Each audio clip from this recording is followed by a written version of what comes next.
The auctioneer hadn't even finished his sentence before Dale Pruitt grabbed the microphone right out of his hand. $35. Dale's voice cut across the barn like a whip crack. $35 for that pathetic little runt, and the only fool in Silver Hollow dumb enough to raise her hand is Evelyn Mercer. He laughed. Not a chuckle, a full chest-shaking laugh, and the crowd laughed with him. Lady, you just paid $35 for a future ground beef sandwich. Evelyn didn't flinch. She folded the receipt into her coat pocket and walked toward the pen without looking back at a single one of them. That calf, the one they were still laughing about, would one day own every show ring in the region. But first, she'd have to survive everything Silver Hollow was about to throw at her.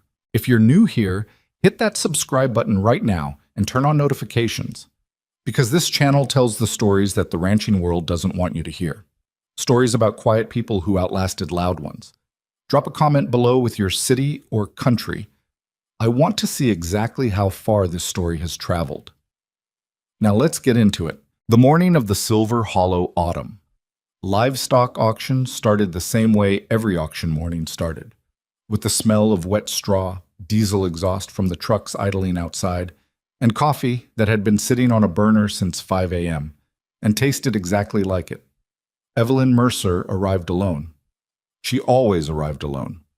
Her husband Ray had been gone 4 years now, and somewhere along the way she'd stopped apologizing for not having someone walking beside her. She pulled her truck into the far end of the lot, the same spot she'd been parking in for 22 years, and sat for a moment with the engine ticking as it cooled. She was 61 years old. She had 11 cows, a barn that needed its north wall repaired before winter, and about $4,000 in a savings account that she treated like it was her last oxygen tank. She had no business being at an auction today with any intention of buying anything. She got out of the truck anyway. Inside the barn, the noise hit her like it always did. 200 ranchers in various stages of negotiation, argument, or just standing around doing that thing men at livestock auctions did, which was stare at animals and say nothing for very long stretches of time. Evelyn worked her way through the crowd slowly, stopping occasionally to look at the animals penned in the pre-auction holding area. Most of what she saw didn't interest her. The big Angus bulls everybody was fighting over had already drawn a crowd 3 deep, men pressing against the rails and pointing. She gave them a glance. Heavy, broad. The kind of cattle that photographed well and sold certificates that looked impressive on a wall. She moved on. She almost missed him.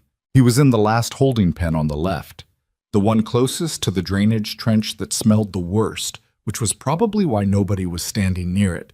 A single black calf, small, too small, honestly, for his age based on the tag, standing absolutely still in the center of the pen while the other animals around him shuffled and bumped and called out. He just stood there. Evelyn stopped. She didn't know what made her stop exactly. Later, when people asked her about this moment, she'd struggle to explain it in a way that didn't sound foolish. She'd say something like, he was the only animal in that barn that wasn't performing for anybody, which people generally took as a kind and romantic way of saying she'd made an emotional decision based on nothing. But that wasn't it. She leaned on the rail and looked at him properly. Past the size, which was the first and last thing most people would ever see, and at the way he was built. His legs were set square beneath him in a way you didn't teach a calf and couldn't breed for reliably. His back was level. His hip structure, even through the thin frame, was clean. He had a quality of stillness that she associated with animals that were comfortable in their own bodies, that had good nervous systems, that didn't burn energy worrying about every sound and shadow. You're looking at the wrong pen, Evelyn. She turned. It was Carl Jessup, who ran the second largest operation in the county and made a personality out of being the person who told you when you were wrong. Morning, Carl. That's a sick calf, he said. Or close to it. Doesn't eat right, that's what Tommy Briggs said. He's been trying to move him for 2 months. Nobody wants him. He looked at her over the top of his coffee cup. I mean nobody. What's his number? Carl stared at her. You're not seriously... His lot number, Carl. He shook his head and walked away. She found Tommy Briggs near the registration table and asked him about the calf directly. Tommy had the look of a man who'd been awake since 3 and had already had one argument too many. He was 28, ran a small feeder operation, and had inherited the calf as part of a larger purchase he'd made the previous spring and immediately regretted. "He's not sick," Tommy said, before she could ask. "I know how he looks, but the vet checked him twice. He's just small and slow to gain, and honestly, he's weird." "Weird how?" Tommy searched for the right word. "Quiet. Like too quiet. The other calves, they get to bumping around, normal stuff, and he just watches, stands there and watches. I don't know, it bothers me." "What's his sire?" Tommy pulled out his phone and squinted at it. "Some mid-grade Angus out of a dispersal sale down in Calhoun County. Nothing special. Dam's not documented past the first generation." He put the phone away. "I'm letting him go today for whatever I can get. I've got no interest in carrying him through winter." Evelyn thanked him and walked back to the pen. She stood there for 11 minutes. She counted later because she remembered looking at her watch when she arrived, and again when she left. 11 minutes looking at a calf that nobody else was looking at, in a barn full of people who had more money and more experience and more confidence than she did. She wrote down his lot number. Yes. The auction started at 9.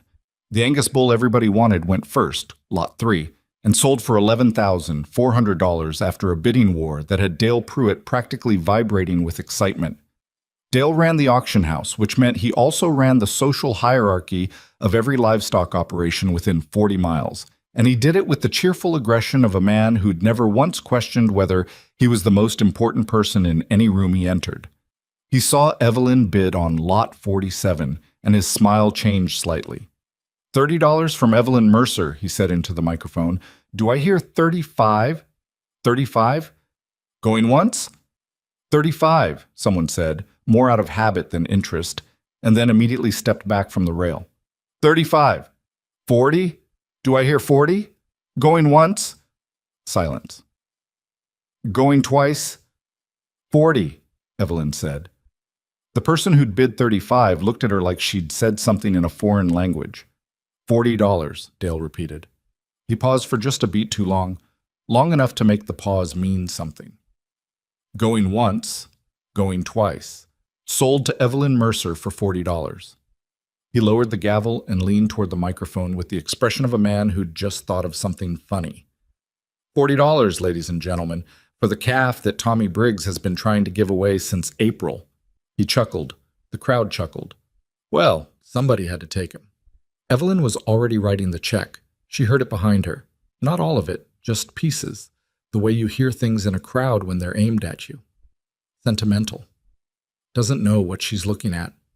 Poor Ray, God rest him, he'd have talked her out of it. That last one came from a woman she'd known for 30 years, and it landed differently than the rest. She finished writing the check, tore it along the perforated line, and handed it to the registration clerk without looking up. Loading the calf into her trailer took longer than it should have, not because he fought her. He didn't fight at all, but because she kept stopping to make sure she was doing it right. She was aware of people watching from a distance. Not everyone, not even most people, but enough. Dale Pruitt materialized at her shoulder just as she was latching the trailer gate.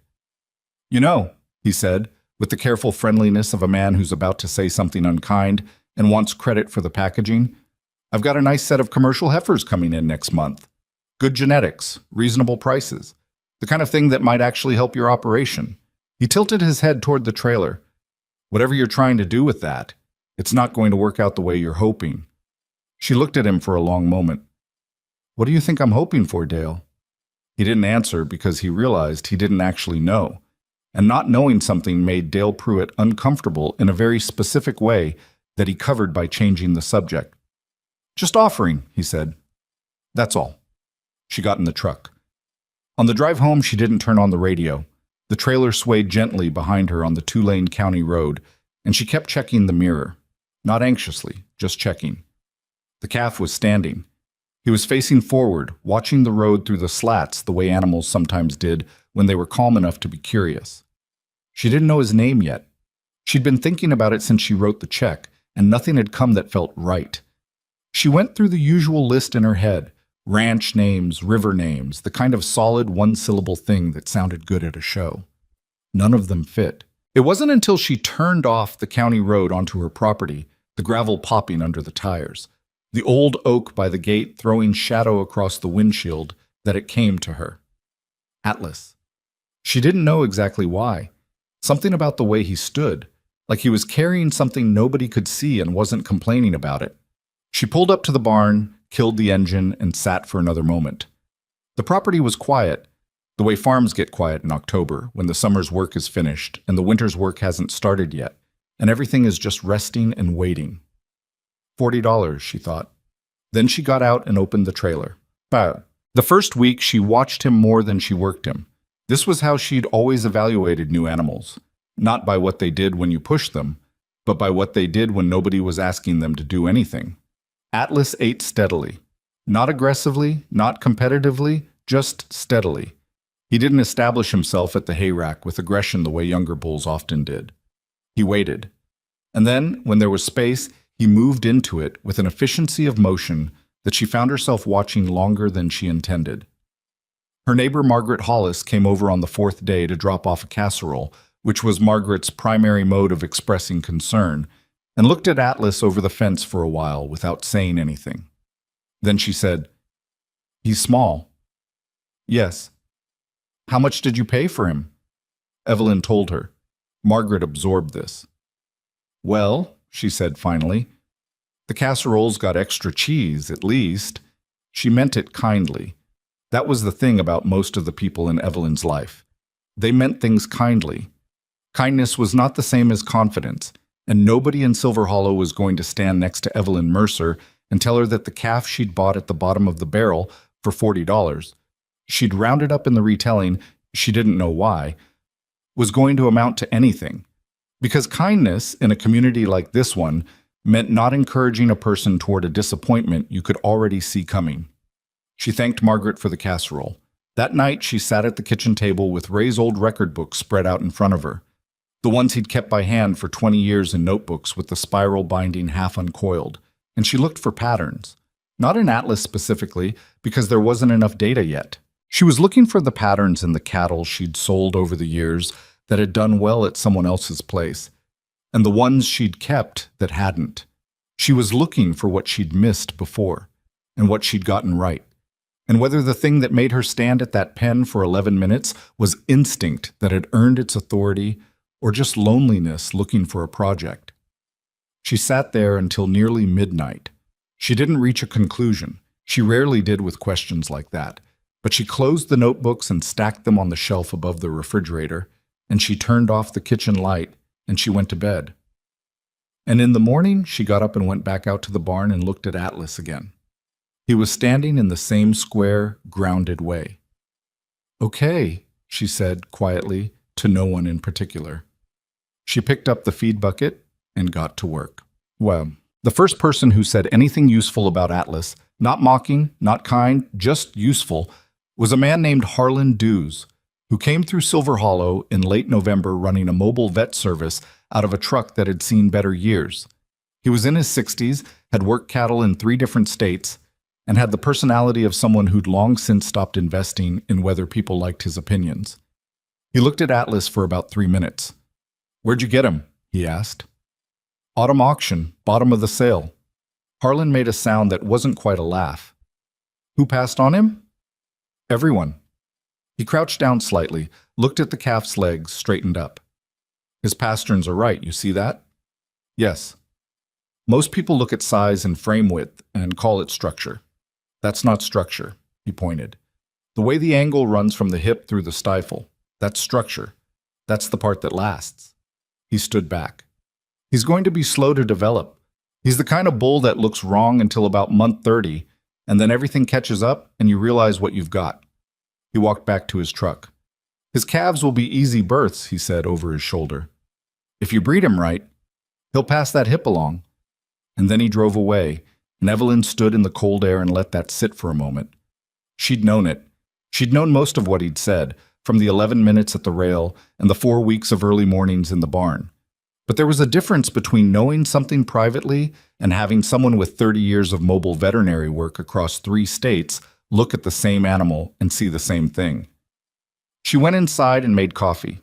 She didn't tell anyone what Harlan had said, not Margaret, Not Tommy Briggs when she ran into him at the feed store and he asked with a smirk how her $40 calf was doing. Not Dale Pruitt, who she saw at the gas station and who raised his eyebrows at her in a way that said everything he'd decided not to say out loud.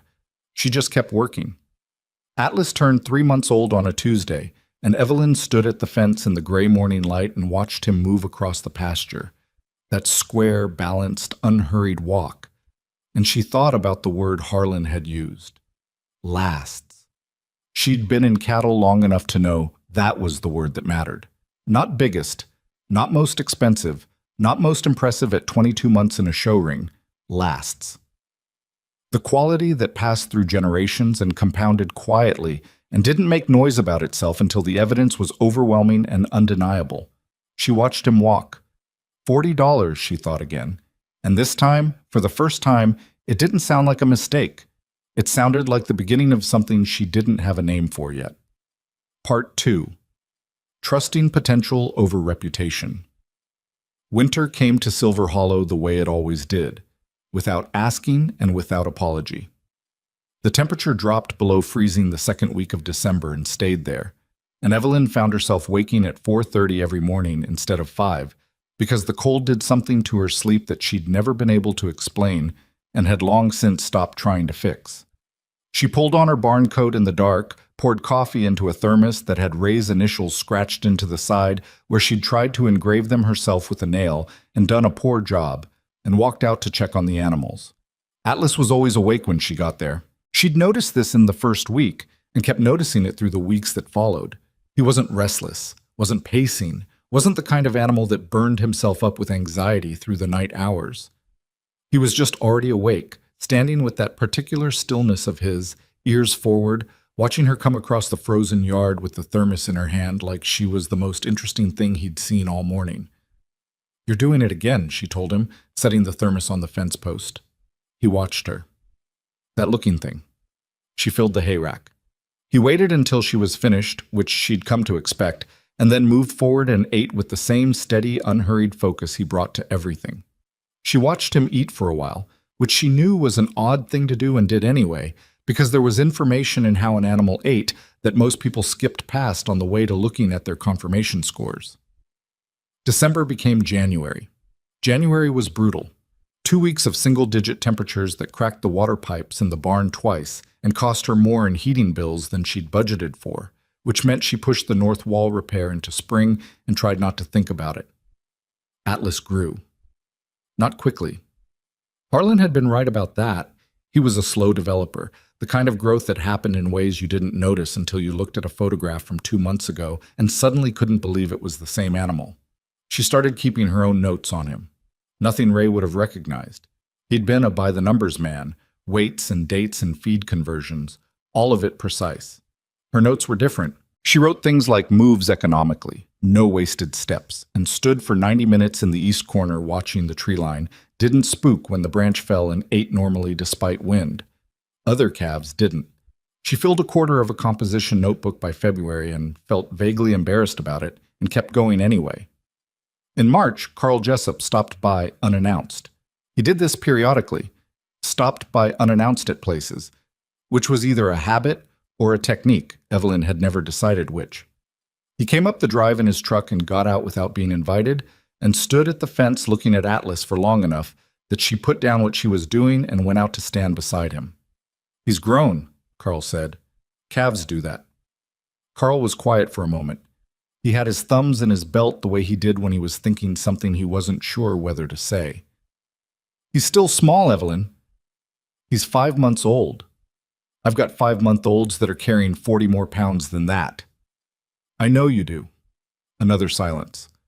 "I'm not trying to be hard on you. I'm just saying, if you're thinking of breeding him, you might want to reconsider the timeline.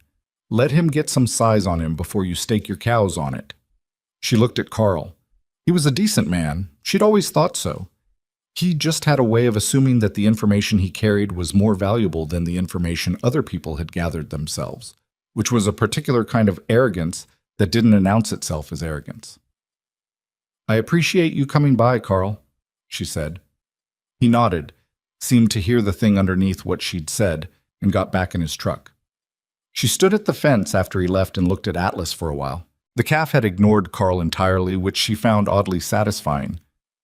"Don't tell anyone I said that," she told him. He pulled at the hay. Chittim.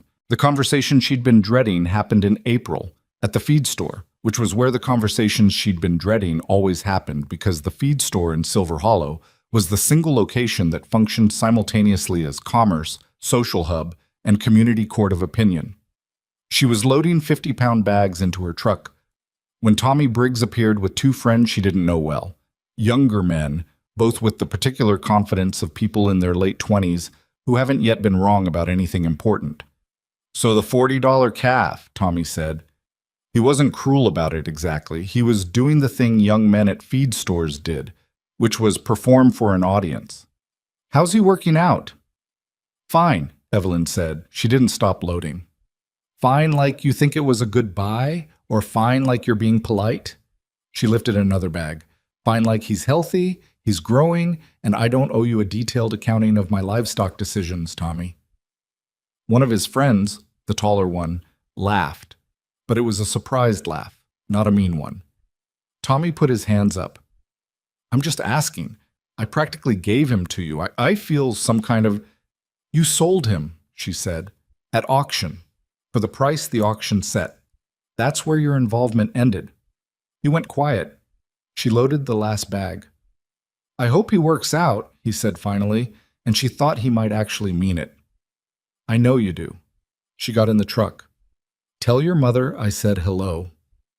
She drove home with her jaw tight and her hand steady on the wheel and didn't let herself think about it again until she got to her property, turned off the engine, and sat for exactly 1 minute in the driveway, allowing herself to feel as tired as she actually was. Then she got out and unloaded the bags herself because there was nobody else to do it. Atlas turned 8 months old on a Wednesday, and something shifted. It wasn't dramatic.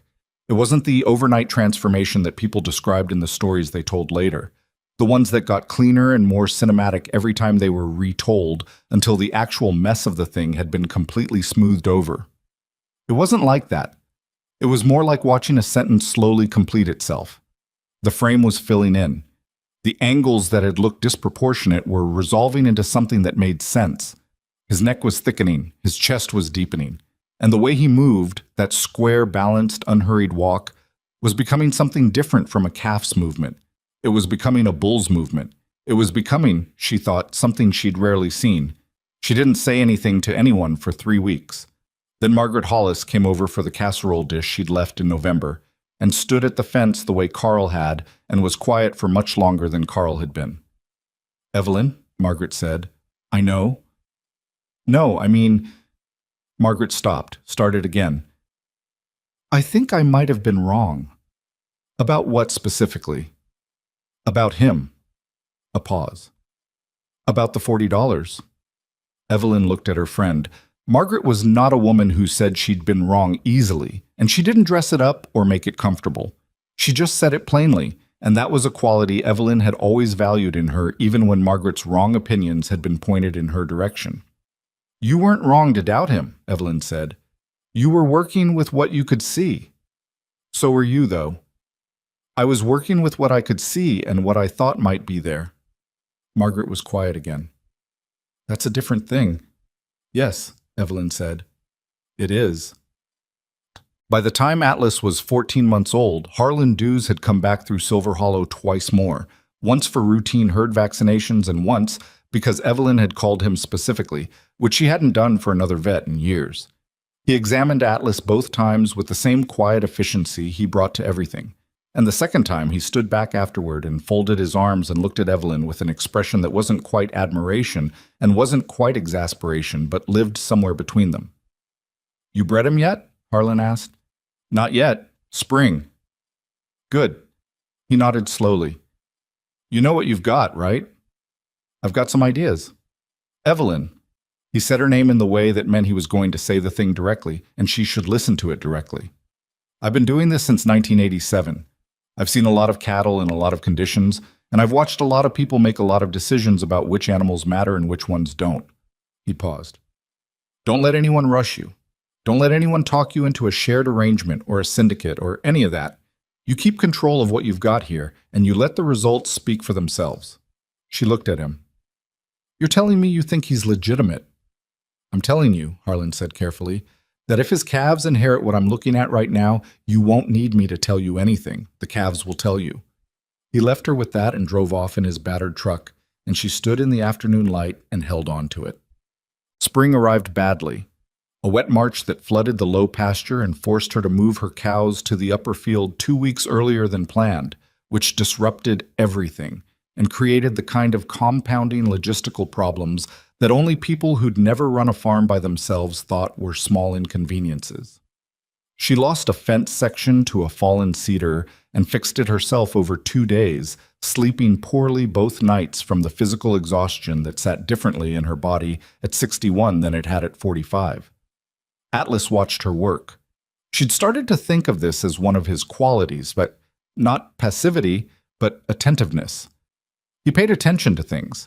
When she was in the pasture, he was usually somewhere in her general vicinity, not underfoot, not demanding anything, just present in the way that certain animals were present and others weren't, and she'd stopped pretending she didn't find it useful.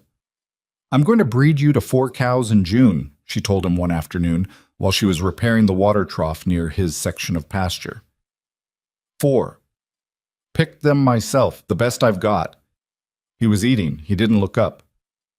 If the calves are what I think they're going to be, then we'll talk. If they're not, she tightened a bolt. Well, then we'll figure something else out.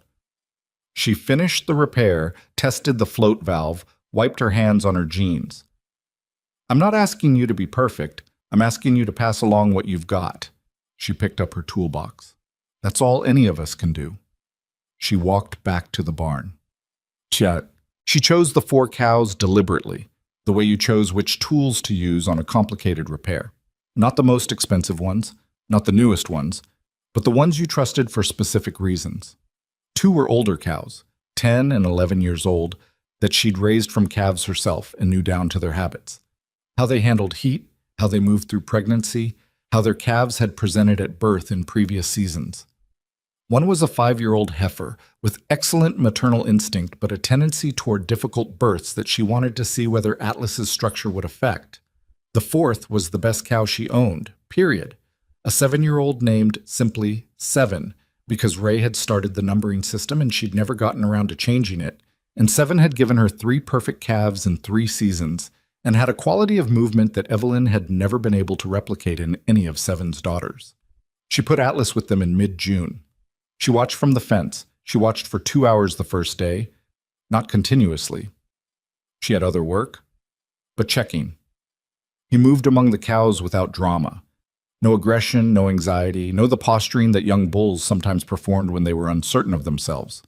He was calm, the way confident things were calm, not because nothing was happening, but because he'd assessed the situation and decided he knew what to do. All right, she said to no one. She went inside and wrote in the composition notebook, June 14th, Atlas with 4 selected cows. No complications. He moves well among them. Calm. No wasted energy. She paused, then added, I think I know what I'm doing. I'm not certain. Those are different things. Dale Pruitt found out about it, the way Dale Pruitt found out about most things in Silver Hollow, through the specific combination of nosiness and social infrastructure that passed as community involvement in small towns. He saw her at the gas station in July and leaned against the pump island with his coffee and said, I heard you bred that auction calf. I did. To your good cows. To my cows, yes. He shook his head slowly. Evelyn, I'm saying this as someone who's been in this business for 30 years. Dale. She replaced the gas cap and turned to face him. What do you want to say? He blinked. He wasn't used to being interrupted. I want to say that you're risking a lot on an unknown animal, a cheap auction animal. Your reputation, your breeding program. I don't have a reputation to protect, she said. I have 4 pregnant cows and an idea I'm testing. Those are different things. He opened his mouth. And my reputation, such as it is mine to risk. She picked up her truck keys. I appreciate the concern. She drove away with the particular sensation she got sometimes of having said exactly what she meant, which happened rarely enough that she noticed it every time. The waiting was the hardest part. She'd known it would be, and it was still harder than she'd expected. The 4 cows grew heavy through late summer and into fall. She checked them twice a day, sometimes 3 times, not because they needed more checking than normal cows in late pregnancy, but because she needed the activity of checking. She needed something to do with the anxiety that had taken up residence in her chest somewhere around late August and hadn't paid rent since. She didn't sleep well in September. She didn't sleep well in October. She told herself this was because of the north wall repair she'd finally started, which was loud and disruptive, and this was partially true. The fuller truth was that everything she'd done in the past 14 months, the $40, the composition notebooks, the 4 selected cows, the conversation with Harlan, the gas station exchange with Dale Pruitt, all of it had been a kind of argument she was making, and she wouldn't know whether the argument held until the calves arrived. Margaret came over one afternoon in early October and found her sitting on the fence rail watching the pregnant cows in the lower pasture and sat beside her without being asked, which was the right thing to do and something only a certain kind of friend knew how to do. "You're nervous," Margaret said. "I'm not nervous," Evelyn said. "I'm waiting. Those are different things." "Are they?" A pause. "No, not really," she exhaled. "What if I'm wrong?" Margaret was quiet for a moment. "Then you'll be wrong, and you'll figure out what to do next. That's what you do. That's what you've always done." Ray would have had 3 contingency plans by now. Ray would have had a spreadsheet and a backup spreadsheet, and he'd have been wrong about something anyway, because that's how it works. Margaret paused. "You're not Ray." "No. That's not a bad thing." Evelyn looked at her. "It's not," Margaret said firmly. "You've been trying to be Ray for 4 years, and you're not him, and you're doing fine. You're doing better than fine, actually. You're sitting here waiting for calves that half this county thinks are going to be a disaster, and the other half has forgotten about entirely, and you bought that bull because you saw something real, not because a spreadsheet told you to." Evelyn didn't say anything for a while. "The other half hasn't forgotten," she said finally. "Dale Pruitt hasn't forgotten. Dale Pruitt remembers everything that lets him feel right about something." Margaret got down off the fence. "Come have coffee. The cows will still be pregnant when you get back." The first calf came on a Tuesday morning in November, just before dawn, from the 11-year-old cow she'd been most confident about. Evelyn was there for it. She was always there if she could manage it. Had been since Ray taught her that the first hour told you more about a calf than the first month. And she crouched in the straw with a flashlight and her breath fogging in the cold air and watched. The birth was clean, cleaner than she'd expected, even from a cow she trusted, even given what Harlan had said about Atlas's hip structure and its implications for calving ease. It was the kind of birth that sometimes happened and sometimes didn't, the kind you couldn't fully plan for and couldn't take full credit for when it happened. The calf was black, small, like Atlas had been small but different. This was a calf that looked proportional, that looked like it was the right size for itself rather than the wrong size for something else. It was on its feet in 19 minutes. She timed it. She crouched there in the straw for a long time after, flashlight off, just listening to the sounds of the barn in the dark. The cow cleaning the calf figuring out how to use its legs, the normal, beautiful, ordinary sounds of something being alive that hadn't been alive before. She didn't write in the composition notebook until she got back inside. She made coffee first, sat at Ray's kitchen table with his old record book still on the shelf above the refrigerator. Then she opened the notebook. November 4th, first calf arrived, 4:47 a.m. Dam, 11. Clean birth, easy presentation, exactly as Harlan suggested. Calf up in 19 minutes. Strong, square on his feet. The hip angle passes. I can see it already. His legs are set right. She paused, looked at what she'd written, added, "I wasn't wrong." Then she crossed that out. Wrote instead, "I was right about what I saw. Whether that's the same thing, I'll know when the others arrive." She closed the notebook. Outside, the sky was starting to lighten at the edges. In the barn, 11 years old and new all over again, the cow that had no name because Ray had numbered them and Evelyn had never changed the system, was doing what mothers did.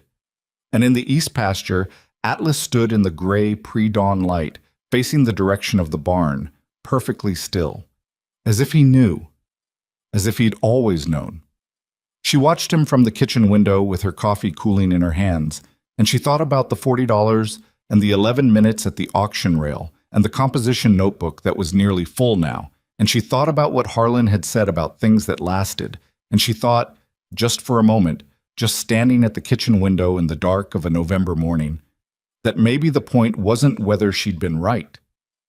Maybe the point was that she'd looked, really looked, the way you had to look when nobody else was looking, when the crowd had already moved on to the lots that cost $11,000 and looked impressive in photographs, and she'd stood at a rail in a barn that smelled like wet straw and diesel and bad coffee, and she had looked at one small black calf standing absolutely still while everything else moved around him, and she had seen something. 3 more calves were coming. She'd find out soon enough what she'd seen. She refilled her coffee and went back out to the barn. Part 3. The calves that shocked the ranching world. The other 3 calves came within 10 days of the first one. The second birth was the difficult one, the 5-year-old with the history of hard presentations. The cow Evelyn had included specifically because she wanted to see what Atlas's structure would do against that particular variable. She was awake for 36 straight hours around that birth. Not because the labor was catastrophic, but because it started slow and stayed slow, and she'd called Harlan at 2 in the morning and he'd talked her through it over the phone from 60 miles away, his voice flat and specific in the way it got when he was being useful. "Is the calf positioned right?" he asked. "Front feet first, heads up. Presentation's fine." "Then she's just slow. Some of them are slow, you know this." "I know this," she said. I want it to go right." A pause on the line. "That's not something you can want hard enough to make it happen." "I know that too." "Then go have some coffee and check her in 20 minutes. She went and had coffee and checked in 20 minutes, and the calf came without further incident at 4:17 in the morning, a heifer this time, black with a white patch behind the left shoulder that nobody in this bloodline had produced before, and that Evelyn stood looking at for a long moment, flashlight in hand, not sure what to make of it genetically and not sure it mattered. The calf was on her feet in 22 minutes, strong, proportional, the same square leg placement, the same balanced hip angle she'd seen in the first calf. She was breathing normally before Evelyn had finished writing in the notebook. The 3rd and 4th calves arrived cleanly, 2 days apart, and by the time she'd recorded the last one, Seven's calf, born on a clear, cold morning with an efficiency that 7 brought to everything, she had 4 live calves, 4 uncomplicated recoveries, and a set of notes that she kept reading and rereading because the numbers and observations kept saying the same thing, and she didn't fully trust herself not to be seeing what she wanted to see. She called Harlan. "All 4?" he said. "All 4. Clean births, all of them. The 5-year-old was slow but uncomplicated. The calves are gaining consistently. Their structure..." She stopped. "Harlan, their structure is what I thought it was going to be." A long silence on the line. "Send me photographs," he said. "All 4. Standing square, from the side." She did. She took the photographs herself on a cold afternoon, walking each calf into position, which they tolerated with varying degrees of cooperation. 7's calf stood perfectly. The heifer with the white patch kept turning to look at her, and the other 2 required multiple attempts. She sent them all. Harlan called back in 2 hours. "You know what you've got," he said. It wasn't a question. "I think I do." "Then stop thinking about it and start making decisions." Another pause. "You're going to breed him to more cows next spring." "I was planning 6. Plan 8, and pick the ones with the most structural weaknesses. That's where you're going to see what he can really do. Not the cows that are already good, the ones that aren't." She wrote that down. 8. And Evelyn, his voice shifted slightly, the way it did when he was moving from practical advice to something else. "Don't tell people yet, not until you've got a 2nd generation. 1st generation results get dismissed. People say it's luck, or the dam's influence, or a statistical anomaly. You want 2 generations before you start talking." She didn't answer immediately. "I know that's a long time to keep quiet," he said. 3 more years of quiet," she said. "More or less." "More or less?" She looked out the kitchen window. In the pasture, the 4 calves moved among the herd with the same unhurried quality their sire had, and she thought about 3 more years of people at the feed store asking about the $40 calf with that particular tone in their voices, and she thought about Dale Pruitt at the gas station, and Tommy Briggs performing for his friends, and Carl Jessup coming by unannounced with his thumbs in his belt, and his certainty that she didn't know what she was looking at. "Okay," she said. "Okay," Harlan said. She hung up the phone and stayed at the window for a while. Bad. The second breeding season confirmed things she'd suspected and revealed things she hadn't expected. She bred Atlas to 8 cows that spring, as Harlan had advised, and she chose them the way she'd been instructed. Not her best cows, not the easy wins, but the ones with the known structural problems, the ones who'd given her difficult births before, the ones whose calves had been consistently heavy-boned but poorly angulated, the cows that experienced breeders looked at and called functional, but nobody called exceptional. 7 of the 8 calves were born clean. The 8th was a twin situation, which nobody could have predicted or prepared for entirely, and Evelyn lost one of the twins in the first 6 hours, a fact she wrote in the composition notebook, in the same careful handwriting she used for everything, and then closed the notebook and sat at the kitchen table for a long time without opening it again that day. Loss was part of this work. It had always been part of this work. It didn't get easier, and she'd stopped expecting it to, and she didn't waste energy pretending it didn't matter. The 7 surviving calves were different from the 4 she'd raised the previous year. Not better, exactly. Better implied a ranking that missed the point. They were different in the specific way Harlan had predicted. Atlas's structure was showing up most powerfully in the calves, whose mothers had the most structural debt to overcome. The hip angles were cleaning up. The leg placement was squaring. 2 of the calves, born from cows that had given her nothing but awkward, heavy-shouldered offspring for 5 years, were moving across the pasture in a way that stopped Evelyn in her tracks the first time she watched them. She stood at the fence for a long time. "You can close your mouth," Margaret said from behind her. Evelyn hadn't heard her drive up. She turned. Margaret was carrying the specific expression of someone trying not to say "I told you so" about something she had not, in fact, predicted. "You didn't tell me he was doing this," Margaret said. "I wasn't ready to talk about it." "Evelyn, those calves from Rosie and the old 7/8 cow," she gestured. "They're different." "Yes." "How different?" Evelyn looked back at the pasture. "Different enough that I'm not breeding him to fewer than 12 next season." Margaret was quiet. 12? Out of how many cows total? 14. "So you're betting basically everything." "I was already betting basically everything. I'm just betting more of it." Margaret came and stood beside her at the fence. For a while, neither of them said anything, which was the kind of silence that felt productive rather than uncomfortable. The kind where 2 people were looking at the same thing and arriving at the same conclusion from different directions. "Does anyone else know?" Margaret asked. "Harlan does." "Dale Pruitt?" "No." "Carl Jessup?" "No." Margaret nodded slowly. "How long are you going to keep it that way?" Evelyn watched Seven's calf from last season, now almost a year old and carrying herself with a quality that made strangers at the feed store occasionally ask whose cattle those were, move across the field in the low afternoon light. "Until the work speaks for itself," she said. The 3rd season was the one that broke the quiet. Not because Evelyn chose to break it. She hadn't. She was still moving at the pace Harlan had counseled, still keeping her notes to herself, still giving deflecting answers at the feed store when people asked how the place was running. She had 12 calves on the ground from Atlas that season. The oldest of his offspring were going on 2 years old, and she had begun to understand, not hope, not wish, but understand with the grounded certainty that came from 2 years of documented observation, that she was sitting on something the ranching community around her had no framework for. It was Carl Jessup who broke it, and he did it accidentally.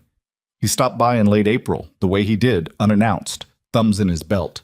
He'd been by twice in the past year, both times making observations she hadn't responded to, and she'd thought he'd eventually stop coming. He hadn't. He stood at the upper fence for 10 minutes without speaking. She knew better than to interrupt him. Carl's silences were processing silences, and interrupting them produced defensiveness rather than conversation. Finally, he said, "Who sired those 2-year-olds?" "Atlas," she said. He turned to look at her. "The auction calf." "Yes." "The $40 one." "I paid 40, she confirmed. "Not 35, the way people keep saying." He looked back at the pasture. "That heifer there, the one near the water tank. Her dam was the old 7/8 cow." "Yes." 7/8 never produced anything like that in 10 years of breeding to bulls that cost me $2,000 a straw." "I know," Evelyn said. She wasn't being unkind. She was just confirming a fact. Carl took his thumbs out of his belt. "Put them back. What are you going to do with them?" "Raise them. See what the next generation looks like." "Have you thought about—" He stopped. Started again. "I have a show in September, the Calhoun County Fall Showcase. I'm showing 3 heifers from my breeding program." He was looking at the 2-year-old heifer near the water tank. "If you wanted to show that one, I could help with the paperwork. I know people there." She looked at him. "Why would you do that?" He had the grace to look slightly uncomfortable. "Because I want to see if I'm seeing what I think I'm seeing. And because—" Another pause. "Because I've been coming over here and telling you things for 2 years, and I've been wrong about most of them, and I think you deserve to know that I know that." It was the most honest thing Carl Jessup had said to her in 20 years of knowing him, and it landed differently than she expected. Not with satisfaction, she'd waited too long for his opinion to matter as much as it once would have, but with something quieter, something like recognition. "I'll think about it," she said. "That's fair," he said. He drove away, and she walked back out to the upper pasture and stood looking at the 2-year-old heifer by the water tank, who was looking back at her with the same calm intelligence that Atlas brought to everything. And she thought about the Calhoun County Fall Showcase and what it would mean to bring an Atlas daughter into a competitive show environment for the first time. She called Harlan that night. "Carl Jessup thinks I should show the 2-year-old heifer at Calhoun County," she said without preamble. "Carl Jessup told you something useful for once." "I know. It surprised me too. Are you going to do it?" She'd been sitting at the kitchen table for 2 hours thinking about this exact question. "She's not fully fitted for show. She hasn't been halter trained to that standard. I haven't done the preparation work." "Evelyn, I've seen that heifer. She could walk into a show ring unprepared and make people nervous." He paused. "That's what you do with an animal that has real quality. You let people see it. The quality does the work." "And if she doesn't place?" "Then you've lost an entry fee and learned something, but she'll place." A pause. "You know she'll place." "Knowing and being certain are different things." "You've been telling me that for 3 years, Harlan said, "and every time you've been more right than you were giving yourself credit for." She closed her eyes, opened them. "I'll need help with the prep. I can come by in June. We'll work on it together." She thanked him and hung up. She sat at the kitchen table. The composition notebook was in front of her. The 3rd one she'd filled. The first 2 stacked on the shelf next to Ray's record books. She opened it to the last page she'd written and read her own notes from the most recent observation, and then she picked up the pen and wrote at the bottom, "September, Calhoun County Fall Showcase. If the work is real, let people see it." Harlan came in June as promised and spent 3 days working with the 2-year-old heifer, whose official registry name was now Silver Hollow Atlas 001, a name that Evelyn had registered quietly 6 months earlier, the first step in establishing a formal bloodline record, a step she'd made without telling anyone because she hadn't been ready for the questions that came with telling anyone. The heifer, whom she'd privately started calling First because she was the first of everything that mattered, was not an easy show student.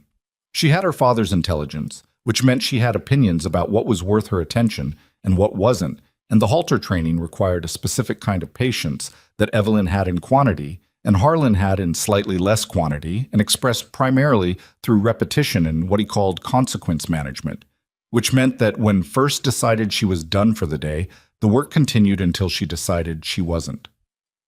"She's testing you," Harlan said on the second afternoon, after first had planted her feet for the fourth time on the approach to the portable show setup he'd brought.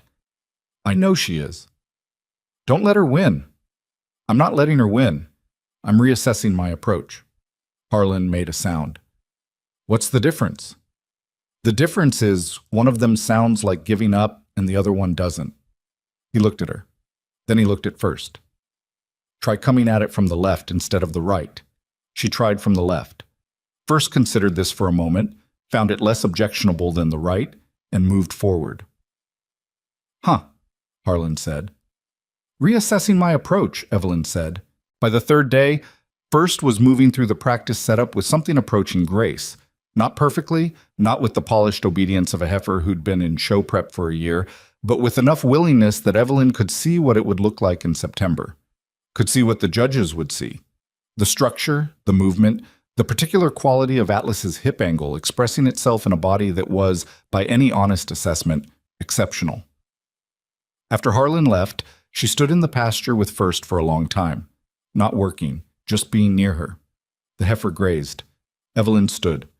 Don't embarrass me, she told her. First pulled up a mouthful of grass without looking up. That's what I thought, Evelyn said. The Calhoun County Fall Showcase was held on a Saturday in the third week of September in a showgrounds facility 40 minutes from Silver Hollow that Evelyn had passed on the highway dozens of times and never driven into. It was larger than she'd expected and louder than she'd prepared for, not in a bad way, but First had never encountered this particular combination of strange smells, unfamiliar animals in adjacent pens, and 200 strangers moving in patterns that cattle found difficult to predict. First was tense when they arrived. Not panicked, nothing like panic, but tense in the way that intelligent animals were tense in new environments, a tightness through the shoulders, ears moving constantly, eyes wide but not wild. Give her an hour, Harlan said. He'd driven up separately and met her at the unloading area, and she was grateful for his presence in a way she didn't say out loud. She gave her an hour. She walked her along the perimeter of the grounds, nowhere specific, just walking, letting the sounds and smells become ordinary. First's ears slowed gradually, her shoulders relaxed by degrees. By the time the open heifer class was called, she was moving at Evelyn's pace without resistance. There were 11 heifers in the 2-year-old class. Evelyn recognized 3 of them from programs she knew by reputation. One from the Decker operation over in Mill Haven, which had been winning in this region for 15 years, and whose owner, a compact man named Stuart Decker, stood outside the ring with his arms crossed and the expression of someone who'd already calculated the outcome. One from the Garrison family's program in Clayfield, which was newer but well-funded and had been placing consistently, and one from Carl Jessup, who was there with 2 other heifers from his program and who found Evelyn at the warm-up area and looked at First for a long moment without saying anything. You're going to be fine, he said finally. I know, she said. He blinked. She'd surprised him. She was a little surprised herself. The class moved into the ring in the order they'd drawn, which put First 7th. Evelyn walked her in with her left hand on the halter and her right hand at her side, and her eyes moving between First and the judge, a woman from out of county named Brenda Cahill, who had a reputation for being technically rigorous and difficult to impress. Brenda Cahill watched First walk in, and then she watched her again, not casually, specifically in the way that judges watched an animal they needed to account for, an animal that had entered the calculation. Evelyn kept her pace steady. First kept her feet square, the movement that Harlan had described 3 years ago at a fence rail in November. The movement that Evelyn had documented in 3 composition notebooks and tried to describe to people who couldn't quite understand what she meant. It was visible in the show ring in a way it was never quite visible in a pasture because the ring removed the variables and left only the animal. First placed second, not first. Second. The Decker heifer, legitimately excellent, Evelyn had to admit, from a program that had earned its reputation, placed above her by a margin that Brenda Cahill described in her commentary as extremely close. The top 2 heifers in this class are separated by a depth of rib measurement and nothing else of consequence. Evelyn led First out of the ring with the red ribbon. Carl was waiting at the gate. He looked at her and said, "Second place at Calhoun County, with an animal nobody's heard of from a bloodline nobody knows." I know the Bloodline, Evelyn said. Stuart Decker asked me who she was. Carl's voice had shifted into something she hadn't heard from him before. He came over to me specifically. Stuart Decker, who has never asked me anything in 15 years except whether I wanted to sell, came over to me and said, "Whose is that 2-year-old?" And I told him she was yours. What did he say? He said, "Who's her sire?" Evelyn was quiet. I told him Atlas. He asked where the program was from. I said Silver Hollow. He said he'd never heard of it. Carl paused. I told him that was about to change. She looked at him. You didn't need to say that. No, he agreed. But I wanted to. Harlan found her at the trailer an hour later while she was loading first for the drive home. He had a cup of coffee in each hand and gave her one without asking, which was both presumptuous and exactly right. Second, he said. Second, to the Decker program. 15 years of reputation and resources. He sipped his coffee. By a rib depth. I know. Next year she's going to place first. Maybe, she said. She didn't say it dismissively. She meant it genuinely. Next year was a separate question from today's question, and she'd learned to keep questions in their own compartments. Definitely, Harlan said. She loaded the last of her equipment, first stood in the trailer, ears forward, looking out through the slats at the showgrounds the way she looked at everything, with attention rather than anxiety. Harlan, she said. Yeah. Stuart Decker's going to call me. A pause. Probably. What do I tell him? Harlan thought about this. Tell him Atlas's first calves are 2 years old and already competing at Calhoun County. Tell him you've got a second breeding generation on the ground. Tell him you're not in a hurry. She closed the trailer gate. Not in a hurry, she repeated. It's the truest thing you can say, he said, and it's the thing that will make him the most uncomfortable. She drove home in the dark with the trailer swaying behind her and the radio off and first moving gently with the curves of the road. She was not euphoric. She'd been careful to guard against euphoria, which was the emotion that caused people to make the wrong decisions at the right moments. She was something steadier than euphoric. She was confirmed. The work was real. Stuart Decker called 3 days later. She let it go to voicemail and listened to the message while standing at the kitchen counter with her coffee. He introduced himself as if she might not know who he was. He said he'd seen her heifer at Calhoun County and he was impressed, and he'd love to have a conversation about the Bloodline and whether she'd considered any kind of arrangement regarding breeding access. His voice was smooth in the way that money made voices smooth. He left his number twice. She put the phone down. She picked up the composition notebook, the third one, nearly full, and she looked at the entry from the night before Calhoun County, the one where she'd written, "If the work is real, let people see it." She turned to a new page and wrote the date. Then she wrote, Stuart Decker called. First place second at Calhoun County by a rib depth. Atlas's daughters are beginning to be visible. The second generation is on the ground. I have not called Decker back. She paused, thought about what Harlan had said. The thing that will make him most uncomfortable. She added, I am not in a hurry. Then she closed the notebook, finished her coffee, and went out to the barn where Atlas was standing in the early morning quiet in that way of his. Present, unhurried, carrying something nobody could fully see yet. She stopped at his fence. Decker called, she said.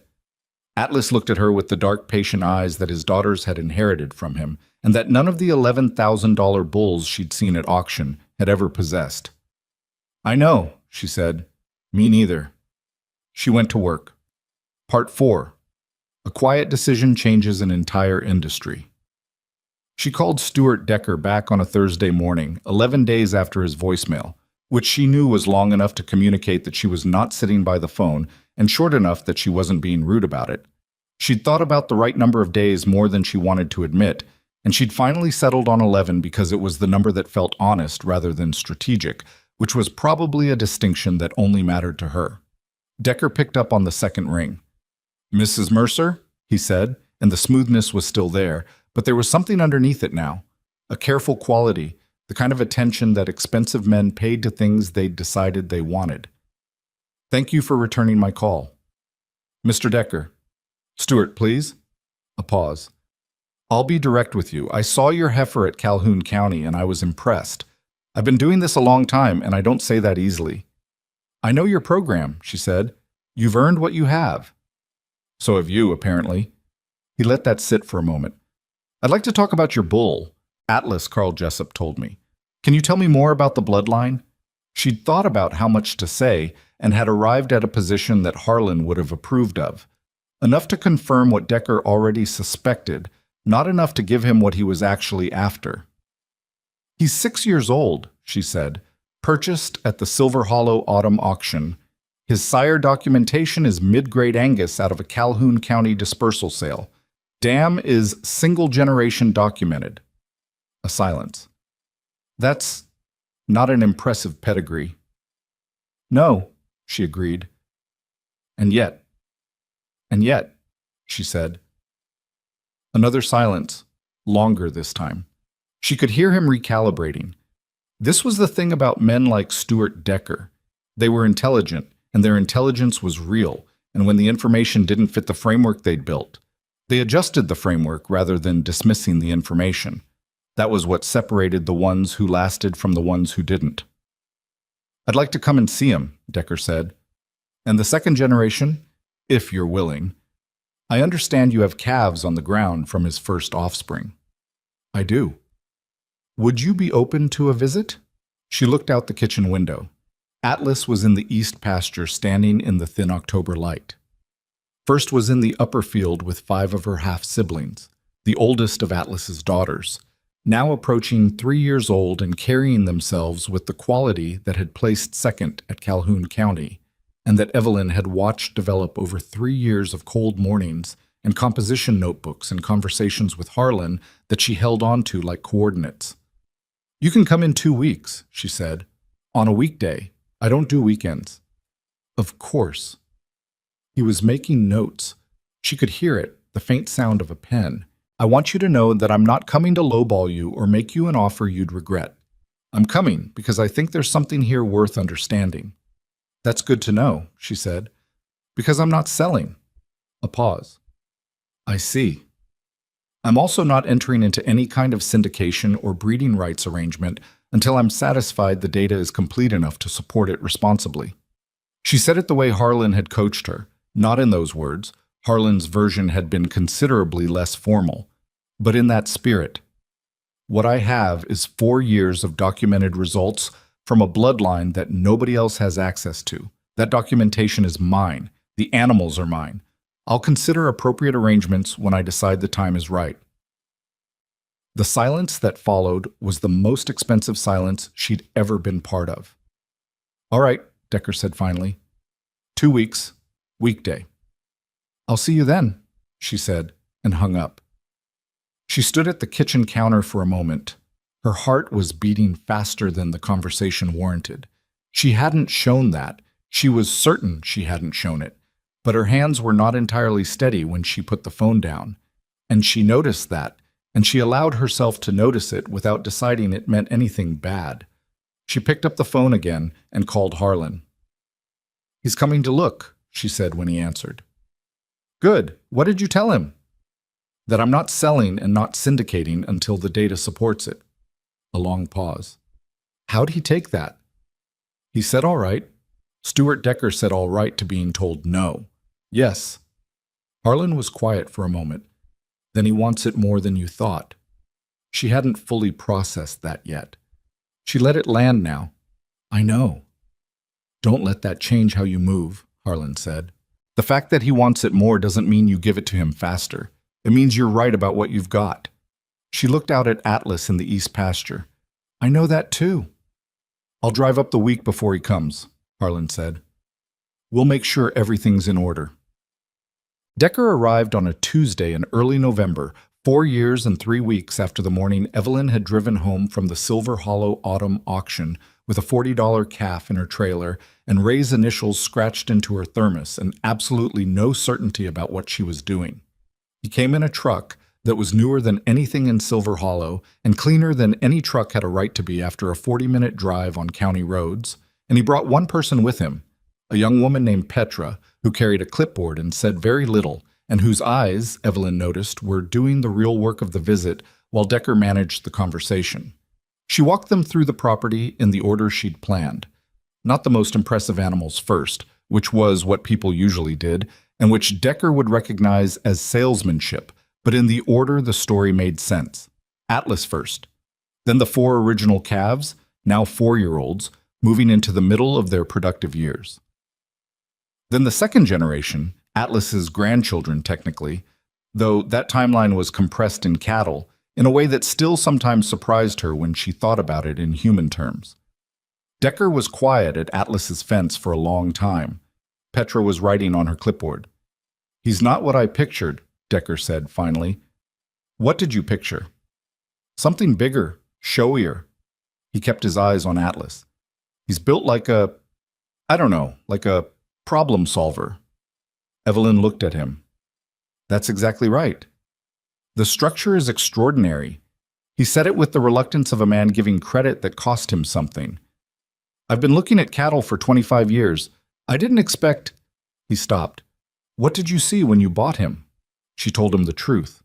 The 11 minutes at the rail, the way he stood while everything else moved, the leg placement, the hip angle, the quality of stillness that wasn't passivity but was something she still couldn't name perfectly 4 years later. Decker listened without interrupting, which she hadn't expected. "And nobody else saw it," he said. "Harlan Dews saw it. 3 months after I bought him." "Harlan Dews?" A slight nod. "I know Harlan. He's been here 6 times. Decker looked at her. 6 times. "He's been watching the development. He's the one who told me to wait on the second generation before saying anything." She paused. "He was right." Petra said something quietly to Decker that Evelyn didn't catch, and he nodded, and they moved on to the 4-year-olds. The moment Evelyn had been waiting for, not with performance, not with any intent to manufacture it, happened at the upper field, where First and 4 of her half-siblings were grazing along the fence line. Decker stopped walking. Just stopped, mid-stride, the way people stopped when they encountered something they hadn't prepared for. Petra's pen stopped moving on the clipboard. "Which one is first?" Decker asked. He'd heard the name from Carl Jessup, apparently. "Near the water tank, same as Calhoun County." He watched her for a long time. "She moves like Atlas. His daughters tend to. She plays second." His voice had a quality she'd been waiting to hear from someone with his credentials. Not envy, not calculation, but genuine confrontation with a fact that didn't fit his previous understanding of how things worked. By a rib depth, from a program 4 years old with no established reputation. "Yes," Evelyn said. "What does she place next year?" She looked at First. The heifer had noticed Decker's stillness in the way Atlas's offspring sometimes noticed human attention, with calm assessment rather than nervous response. "That's a question for next year," Evelyn said. Decker looked at her. Then he looked back at First. Then he looked at Petra, who was writing something Evelyn couldn't read. "I want to have a serious conversation," he said. "Not today. Today I'm still looking." He turned back to the field. "But I want you to know that when I say serious, I mean it. I'm not here to offer you something convenient for me and disappointing for you." "I know," she said. "If that's all you were here to do, Harlan would have told me not to return your call." He blinked. "You consulted Harlan Dews before calling me back." "Of course I did." A silence. Then, unexpectedly, Decker smiled. It was a real smile. Not the smooth professional kind, but something more tired and more genuine. "Harlan and I go back a long way," he said. "We've had some disagreements over the years." "I know," she said. "He told me." "What did he say?" "That you were intelligent and sometimes too convinced of it, and that if you ever called me, I should hear you out and take my time deciding what to do." Decker looked at the field. "That sounds like him." "It does," she agreed. Harlan came for dinner that evening, which he sometimes did when he was within driving distance and there was something worth talking about over a table instead of on the phone. He brought a bottle of bourbon that he set on the counter without ceremony and poured 2 glasses without asking. "How'd he do?" Harlan asked. "He stopped when he saw First." "Did he say anything?" "He said she moves like Atlas." Harlan picked up his glass. What do you want to do? She'd been thinking about this since Decker's truck had gone down the gravel drive at 4 o'clock. She'd thought about it while she fed the animals, and while she made the casserole she'd put in the oven, and while she'd set the table with the good plates that she only used when someone was coming over, which was an old habit from when Ray was alive and she'd never fully broken. I want to show first at the regional showcase in March, she said. I want her to place. I want a second-generation animal showing by late next year, and then, she paused. Then I want to talk to Decker about something that protects the bloodline instead of just monetizing it. Harlan was quiet. A licensing structure, she said, where I retain the documentation, where I control which programs get access and on what terms, where the integrity of what Atlas passes along doesn't get diluted by people who only care about the price. Harlan looked at her for a long time. That's not simple to set up. I know it's not. You'd need a lawyer, a good one, not a county general practice lawyer. I know. And Decker might walk away if the terms aren't favorable enough for him. He might. Would that bother you? She thought about it genuinely, the way she tried to think about questions that deserved genuine consideration rather than reflexive answers. It would disappoint me, she said, because I think he actually understands what he's looking at, and that's worth something. But no, it wouldn't stop me. Harlan raised his glass slightly. It wasn't a toast, exactly. It was more the gesture of a man acknowledging something he hadn't expected to feel moved by. Ray would have been very confused by all of this, he said. She laughed, actually laughed, the kind that surprised her, that came from somewhere real and specific. He'd have had a spreadsheet. He'd have had 3 spreadsheets. And he'd have been wrong about something anyway. Something important, Harlan said, something small to him. They ate dinner and talked about things that weren't cattle for a while, which was the thing Evelyn valued most about Harlan's visits.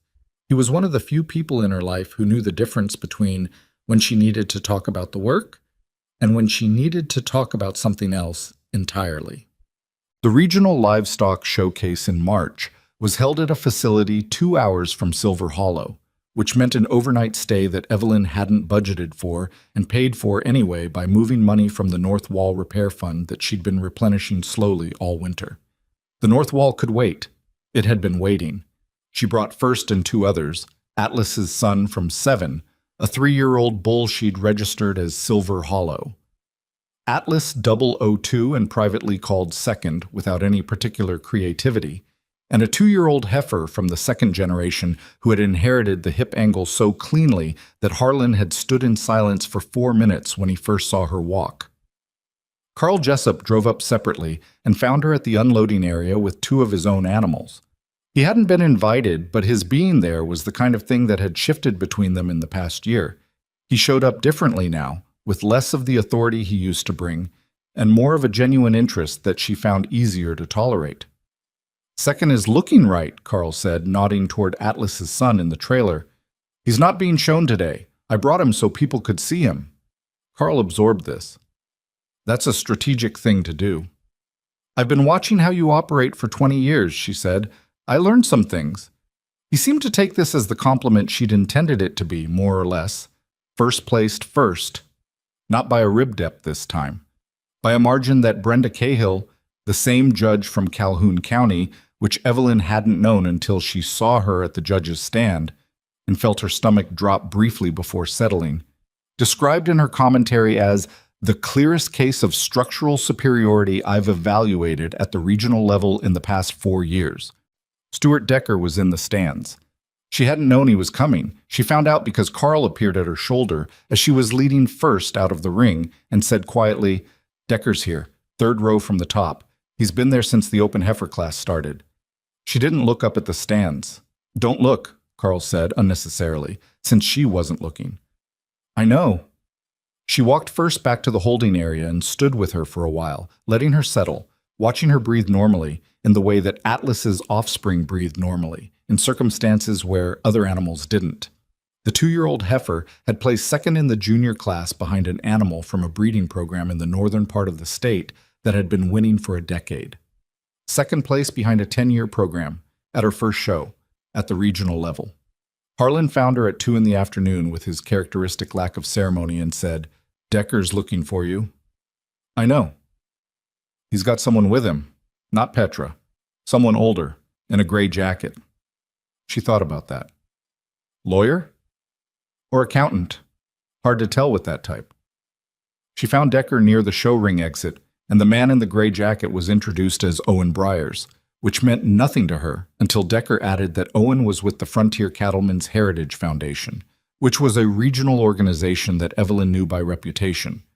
They maintained bloodline registries, administered breed development grants, and carried the kind of institutional authority that made the difference between a private breeding program and a recognized genetic foundation. Owen Briers shook her hand with the careful attention of someone who'd been told to pay careful attention. "Mrs. Mercer, I watched the open heifer class. She's a good animal," Evelyn said. "She's more than a good animal." Owen Briers had the precise diction of someone who dealt professionally in exact language. "We've been watching Atlas's offspring since the Calhoun County report came across our desk." She went still. "What report?" Briers looked at Decker briefly. "The Calhoun County Showcase generates a quality assessment report for the foundation.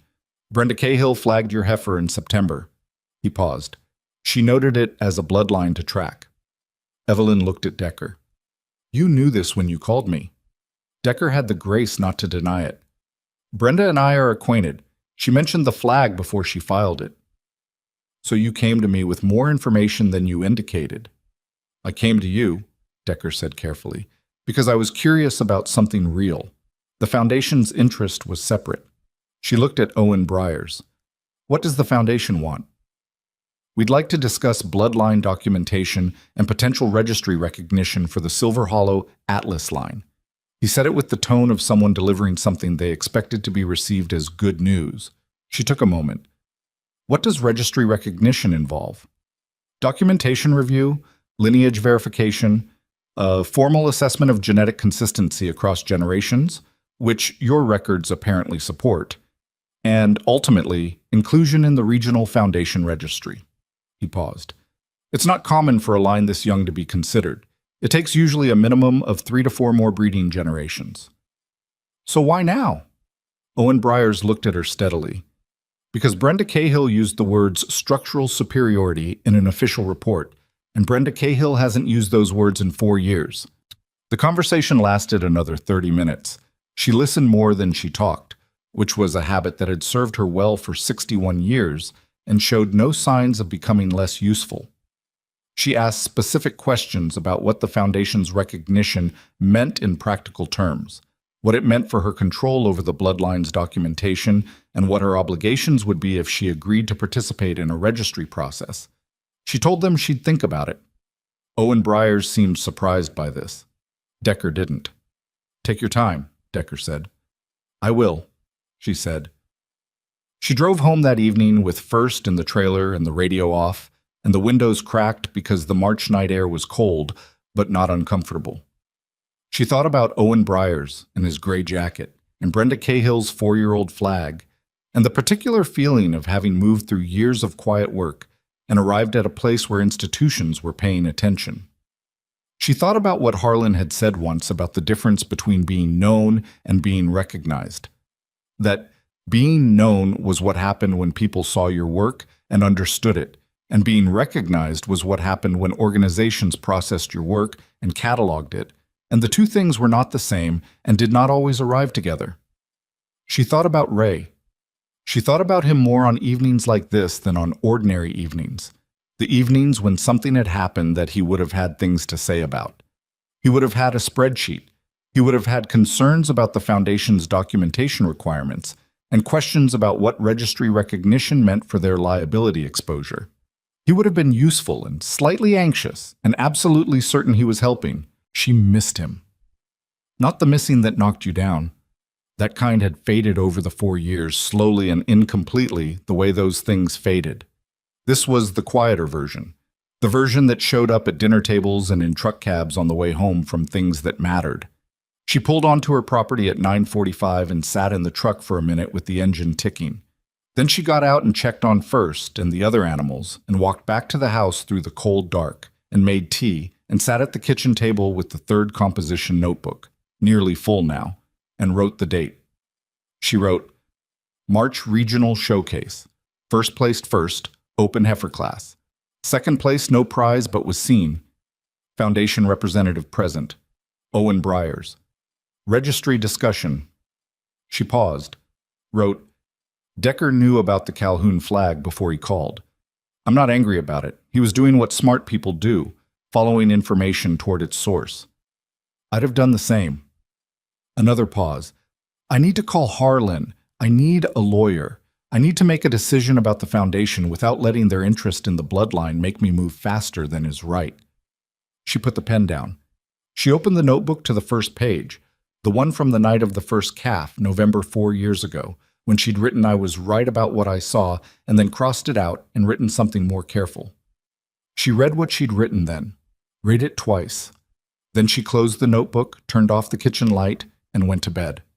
In the morning, she would call Harlan. She would ask him about lawyers. She would think clearly and slowly about the foundation and what registry recognition meant for Atlas's bloodline and what it meant for the animals she'd been raising on a property with a north wall that still needed fixing and a savings account that had grown considerably less tight over the past 2 years, but was still not the kind of account a person got careless about. She would do all of that in the morning. Tonight, she let herself hold the day's weight without trying to sort it. First had placed first. Atlas's son had been seen by people who mattered.